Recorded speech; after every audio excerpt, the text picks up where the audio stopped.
Il existe des conceptions très différentes de ce qui permettrait de se rapprocher toujours plus d'une société la plus émancipatrice possible pour les individus. La preuve en est que, en défendant notre cher système capitaliste mondialisé qui opprime les individus du monde entier dans des métiers difficiles et dans la pauvreté pour certains, et dans des bullshit jobs pour d'autres, nos oligarques défendent un régime autoritaire en croyant défendre un régime libéral. Mais en réalité, il y a une bonne partie des gens qui aspirent même pas à défendre ce type de société, et défendent clairement des régimes autoritaires. Ces personnes défendent un ordre autoritaire de la société, c'est-à-dire une société où chaque individu a une place prédéfinie dès sa naissance, une place qui détermine la plupart des facettes de sa vie, que ce soit les rapports romantiques, sexuels et amicaux, les rapports professionnels, les pratiques culturelles, les opinions, les rapports civiques, et en fait tout ce que décidera la hiérarchie. L'ensemble des individus est donc soumis à un ordre hiérarchique pyramidal, avec à sa tête un chef souverain, un tyran, qui a le dernier mot sur ce que les individus doivent et peuvent faire, avec des restrictions très grandes de leur liberté, jusqu'à même avoir le contrôle sur ce qu'ils peuvent penser. Et tout ça est justifié par une vision stéréotypée des individus, en fonction de différents critères qui les caractérisent. Leur mot d'ordre c'est soumission, une soumission qui a pour but de donner toujours plus de pouvoir au chef et à sa cour, en utilisant la force, que ce soit la police ou l'armée, avec l'idée d'asseoir sa domination sur la population la plus importante possible. Mais un ordre autoritaire peut en réalité avoir plusieurs formes. En fait, il y a deux grands sous-groupes, les nationalistes et les théologiens, même si derrière les régimes autoritaires, il y a aussi les ambitions personnelles et le désir profond de pouvoir et de domination de certaines personnes, mais bon, passons. Les théologiens, c'est le groupe historique parmi les autoritaristes, et c'est ceux qui ont dirigé la plupart des pays du monde pendant des siècles, puisqu'ils défendent une hiérarchie d'origine divine, le chef étant souvent le descendant direct d'une divinité. C'est ce qu'on appelle des régimes théocratiques, tout simplement. La place des individus est définie par la hiérarchie, mais également par les textes sacrés et un clergé chargé de juger le bon respect de ces textes, clergé qui est lui-même intégré dans la hiérarchie, donc impossible qu'il soit en conflit d'intérêts bien sûr. La première hiérarchie de droit divin est l'Empire romain avec le culte impérial, mais on aura plein d'autres exemples par la suite, comme dans les sociétés européennes, où les individus faisaient partie d'un des trois ordres que sont la noblesse, le clergé et le tiers-état, justifiés par le dogme catholique, ou dans des castes dans la société indienne, justifiés par le dogme hindouiste, et c'est également le cas des régimes islamistes. Il est évidemment impossible de déroger aux injonctions de la hiérarchie, et ceux qui en dérogent sont discriminés, déportés, réprimés ou convertis de force, comme avec l'Inquisition ou les guerres de religion pour ce qui est de l'Europe, ou les conversions forcées à l'islam lors des conquêtes arabes et ottomanes. Les textes sacrés imposent très souvent un ordre où les femmes sont soumises à leur mari et les enfants soumis à leur père, la sexualité se limite à la procréation, et les pratiques culturelles et les croyances sont strictement voire totalement encadrées par les autorités religieuses. Le deuxième sous-groupe a été l'idéologie majoritaire de la République et de l'Empire romain, et a réémergé fortement au XIXe siècle, c'est le nationalisme. Le nationalisme, c'est un ensemble d'idées dont la popularité a atteint son apogée au XXe siècle avec le nazisme en Allemagne et le fascisme en Italie, mais qui s'est donc effondré à la fin de la Seconde Guerre mondiale, avant de réémerger petit à petit en Europe et aux USA depuis les années 2010. Le nationalisme, il a un rapport beaucoup plus distant avec les religions, et tourne beaucoup plus autour de la notion de patrimoine. Le patrimoine, c'est ce qui est transmis par le père, et donc l'héritage génétique et ou culturel des ancêtres, de leur lignée, et ils ont donc un attachement très fort à ce qu'ils considèrent être leur culture ou leur gène, ce qui constitue selon eux leur identité en tant que groupe, identité à laquelle ils accordent une importance vitale. Les nationalistes classent les individus dans différentes catégories ethniques et ou génétiques appelées nations, et essentialisent les individus dans ces catégories, c'est-à-dire que le groupe de l'individu détermine sa personnalité, ses intérêts, ses aspirations, ses pratiques culturelles, bref toutes les facettes de l'individu. En fait, les nationalistes ils sont très attachés à la notion de nature. Selon eux, les humains et les différents groupes, ils ont une nature, et cette nature, elle est innée et intangible. Et toute personne ayant un comportement qui sortirait de cette nature doit être réprimée. Donc selon eux, le rôle des femmes est d'obéir aux hommes, le rôle des enfants est d'obéir à leur père, le rôle des travailleurs est d'obéir à leur patron, le rôle des citoyens est d'obéir à une hiérarchie administrative pyramidale bien huilée avec un chef à sa tête, les pratiques culturelles, cultuelles et sexuelles sont contrôlées, et la virilité et tous ces aspects sont portés au nu. Mais ce qui est complètement contradictoire, c'est que si les humains ont une nature innée et intangible, alors aucun comportement devrait dévier de cette nature. Et donc il n'y aurait aucune raison de défendre cette nature. S'il y a des comportements qu'ils considèrent comme déviants de la nature humaine, alors c'est probablement parce qu'ils correspondent pas à la nature humaine. Parce qu'en fait la nature elle a pas besoin d'être défendue. Il n'y a jamais eu personne qui a défendu la loi de la gravitation universelle ou les lois de la thermodynamique, parce que justement c'est des lois de la nature immuable.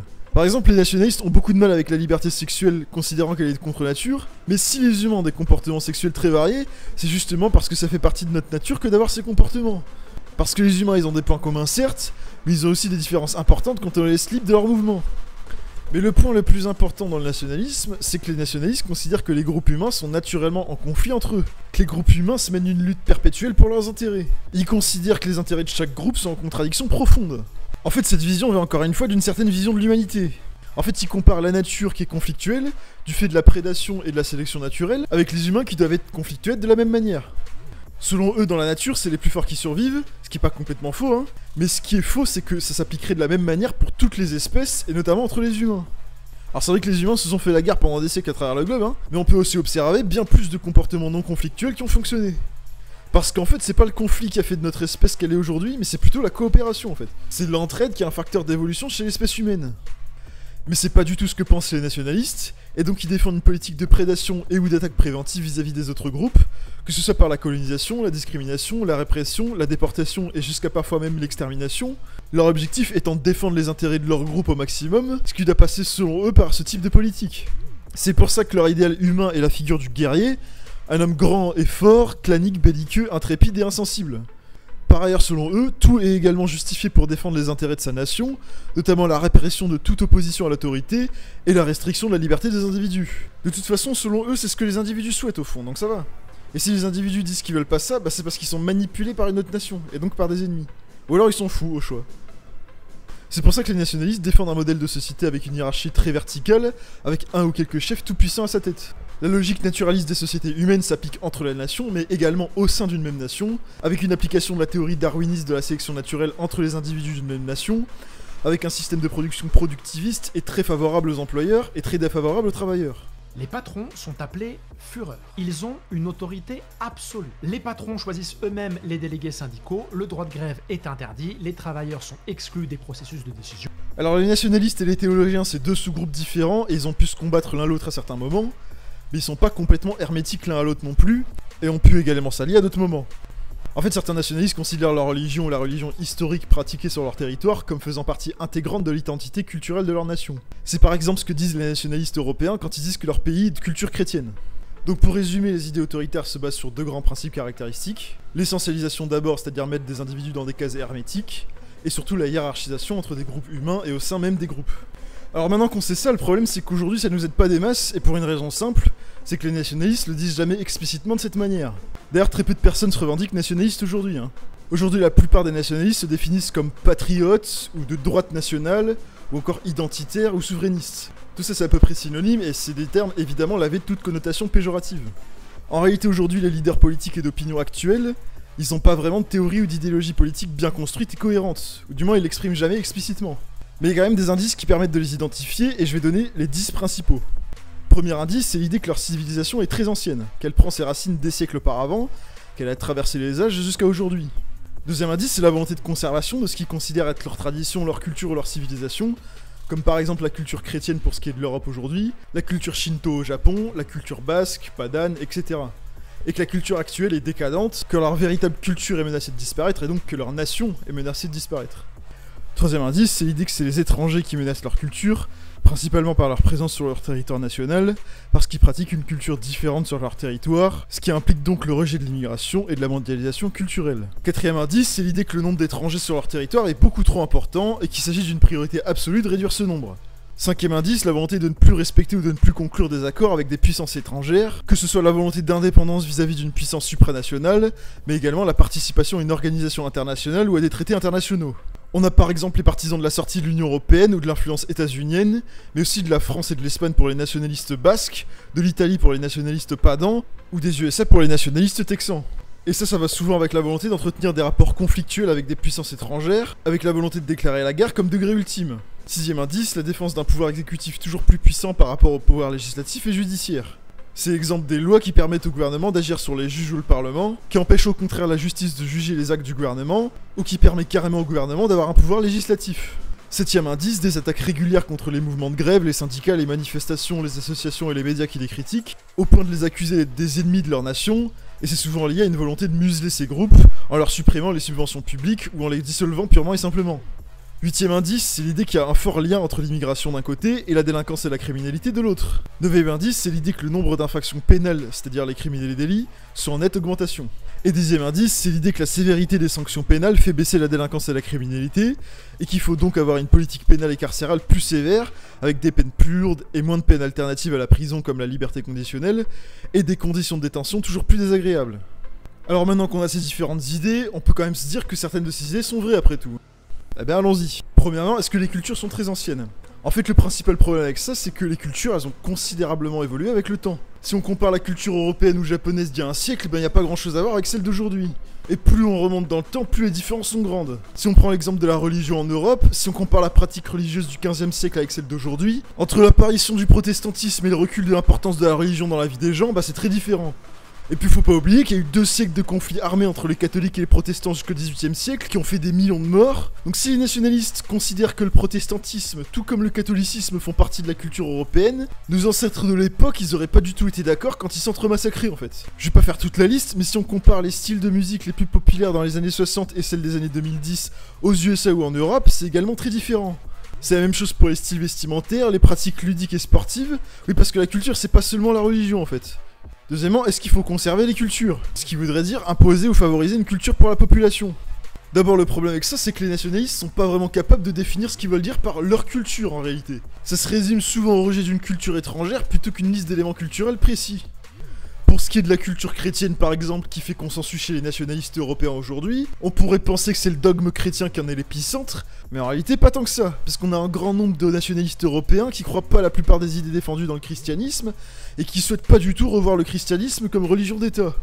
Donc on n'a pas vraiment de définition, et puis de toute façon il faut faire en sorte que les gens fassent ce qu'ils ont envie de faire pour favoriser leur épanouissement.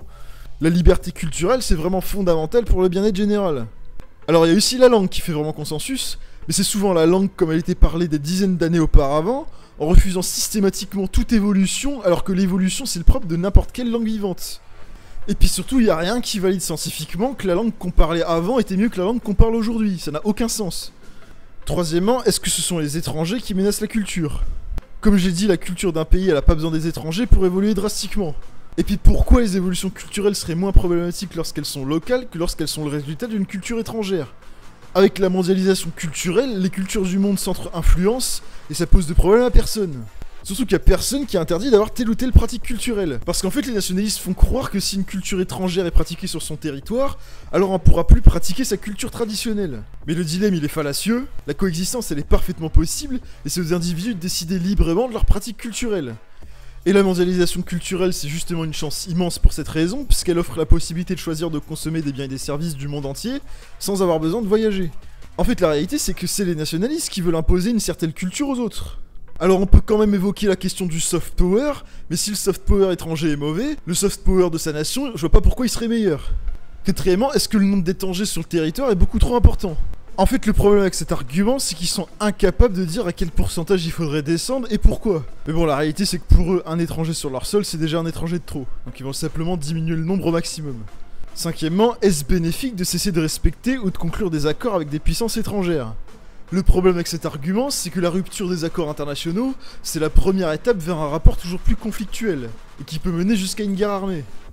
Et la guerre, c'est un grand nombre de personnes qui se connaissent pas et qui s'entretuent, pour un petit nombre de personnes qui se connaissent et qui s'entretuent pas.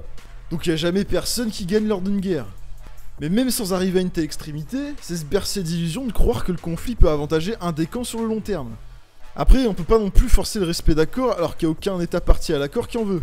En fait, c'est tout le débat des relations interétatiques. Est-ce que les accords permettent des bonnes relations ou est-ce que c'est les bonnes relations qui permettent les accords? Et la vérité, elle est sûrement entre les deux. Sixièmement, est-ce que la défense d'un pouvoir exécutif toujours plus puissant est une bonne chose? Donc en fait là on parle de remettre en cause la séparation des pouvoirs, qu'on soit bien d'accord. Pour rappel, la séparation des pouvoirs dans les pays occidentaux, ça remonte au 19e siècle pour la plupart.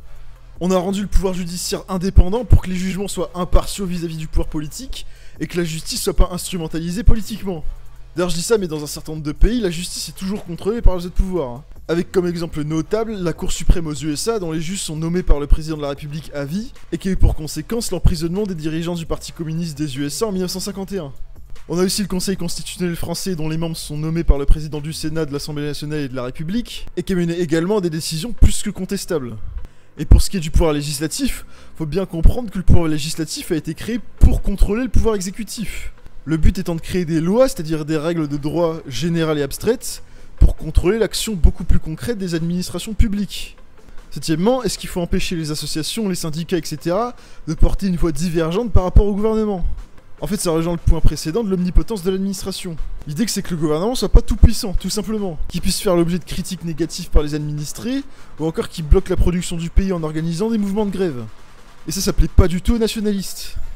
Huitièmement, est-ce qu'il y a un lien entre immigration et insécurité? La plupart des études montrent que, globalement, le lien n'existe pas. En fait, elle montre qu'il peut y avoir un lien entre immigration et un type de criminalité spécifique qui est la criminalité contre les biens, et pour une raison simple, les immigrés ont été mal intégrés. Et ça, c'est tout le paradoxe des nationalistes, parce qu'ils veulent à la fois réserver les emplois et les aides sociales aux populations locales, sauf que c'est exactement ce qui pousse les immigrés les plus précaires dans la criminalité et la délinquance. En tout cas, ce qui est sûr, c'est qu'il n'y a aucun lien entre immigration et criminalité contre les personnes. Si vous vous demandez pourquoi les nationalistes sont à la recherche du moindre fait divers horrible qui pourrait servir de preuve de ce lien de cause à effet, bah c'est parce qu'ils sont incapables de sortir une étude sérieuse en la matière, puisqu'en fait il n'y en a pas. Et à la limite, tout ce qu'ils ont, c'est les chiffres biaisés de la police et de la gendarmerie. En fait, ça en dit long sur les a priori négatifs que les nationalistes portent sur certaines communautés étrangères ou sur les étrangers de manière générale. En réalité, la plupart des nationalistes, ils connaissent juste personne issu de la communauté qu'ils rejettent. Et c'est peut-être ça le cœur du problème en réalité. Myriade d'études le démontrent, c'est que les gens se parlent pas, donc ils se connaissent pas, et donc ils se méfient les uns des autres. Deuxièmement, est-ce que la criminalité et la délinquance sont en forte hausse? Alors ça dépend évidemment du pays, mais pour ce qui est de l'Europe, les études statistiques elles sont claires, il y a une baisse sans équivoque du taux d'homicide depuis 2000. Et ces pays ils ont les plus bas taux d'homicide du monde puisque ça dépasse pas les 2 homicides pour 100 000 habitants aujourd'hui. Et enfin, dixièmement, est-ce que la sévérité des sanctions pénales fait baisser la délinquance et la criminalité? Et la réponse c'est clairement non, la sévérité des peines elle a aucun impact sur le niveau de criminalité d'une société. En matière de politique pénale, ce qui fait varier le taux de criminalité d'une société, c'est plutôt la certitude et le sentiment d'injustice. Augmenter la croyance de subir une peine est beaucoup plus efficace que d'augmenter la durée de la peine. Et à l'inverse, le sentiment d'injustice par rapport à la peine peut donner envie de récidiver. Donc ça peut avoir l'effet opposé de celui attendu, mais ça en réalité les nationalistes ils s'en branlent complet, puisque pour eux ce qui compte c'est de punir, et pas du tout de baisser le taux de criminalité, qu'on soit bien clair. Alors après avoir dit tout ça, on peut facilement conclure que le théologisme comme le nationalisme, c'est des idées qui sont fondamentalement irrationnelles, en plus d'être parfaitement contraires à l'intérêt général. Mais une question très importante, c'est surtout pourquoi c'est aussi populaire aujourd'hui? Pourquoi autant de gens adhèrent à ce type d'idées? Et pourquoi de plus en plus de gens y adhèrent dans le monde depuis une quinzaine d'années? Parce que c'est facile de dire qu'il faut pas être nationaliste parce que c'est pas gentil d'être méchant, mais la condamnation morale elle sert à que dalle, si opposé moralement ça suffit pas du tout. La première cause, c'est le fait que la qualité de vie s'est dégradée pour un certain nombre de personnes. Et les gens mettent ça sur le dos de l'oligarchie actuelle, avec le sentiment de se faire mépriser par l'oligarchie politique, souvent à raison. Les idées nationalistes sont souvent un cri de désespoir par rapport à leur situation sociale de déclassés, dont la véritable cause est le capitalisme mondialisé qui enchaîne les crises successives, et dont la dernière, la crise des subprimes, a fait exploser le vote nationaliste. La deuxième cause, c'est la simplicité des réponses que donne le nationalisme, qui porte la responsabilité de cette dégradation à des groupes, à des puissances étrangères, des minorités ou les jeunes. Ça sépare les individus en deux groupes la plupart du temps, entre le groupe des valeureux adultes blancs de souche, contre les méchants jeunes issus des minorités. Et donc on en revient à la question de l'ignorance populaire, puisque si la population était informée politiquement, elle saurait quelle est la véritable cause de leurs problèmes. Et la troisième cause, c'est les élections et le communautarisme idéologique, qui pousse les gens à faire confiance à des personnalités politiques que l'oligarchie médiatique promeut, et qui les brosse dans le sens du poil pour des places de pouvoir, et qui annihilent toute forme d'esprit critique et de nuance vis-à-vis de leurs idées. Et quatrièmement, c'est l'absence d'interaction entre les individus, à cause de notre système ultra-individualiste qui fait qu'on se parle plus, et donc qu'on se connaît plus, parce qu'on n'a pas le temps et l'énergie, et qui nous pousse à nous méfier les uns des autres, jusqu'à nous haïr parfois. Voilà pourquoi l'issue, c'est la mise en place d'une démocratie éclairée via une auto-formation populaire en politique grâce à une plateforme sur internet. Il faut aussi des espaces de discussion et d'interaction pour recréer du lien entre nous, pour qu'on se connaisse justement. C'est l'issue heureuse à la montée du nationalisme partout dans le monde, et d'éviter que le monde sombre petit à petit dans un état de guerre et de dictature généralisée.